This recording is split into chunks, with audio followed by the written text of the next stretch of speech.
தீக்ஷித்து நீ எல்லாமே சாப்பிட்டு வந்துட்டியா? இது என்னடா? என்ன கலர் பேப்பரா? துடைக்கிறதா? டிஷ்யூ பேப்பரா? இந்த வச்சுக்கோ.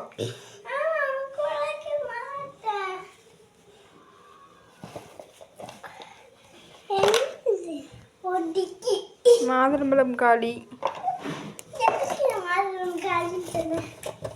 காலி தான் வச்சு லஞ்சு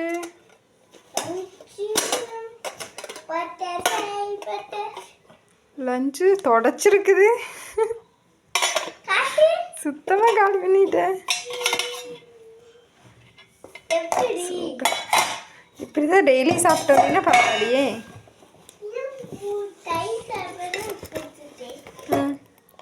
இது என்ன பண்ண? இதே பாசிப்பயிறு கொஞ்சம் தான் சாப்பிட்ருக்குறேன். இங்கிருந்தது தான். இவனுக்கு வந்து பாசிப்பயிறு இவனோட செடி வளர்த்திட்டு இருக்கிறான். அதிலிருந்து பொறிச்சு வேக வச்சு கொடுத்தா தான் சாப்பிடுவானாமா. அது 4 காய் தான் இருக்குது. அது வேணும் வேணும்னு கேட்குறான். இதே சாப்பிடல. அந்த காய் இப்போ நாளைக்கு வச்சு தரேன். இவ்வளோ கொண்டு வந்துருக்குறேன்.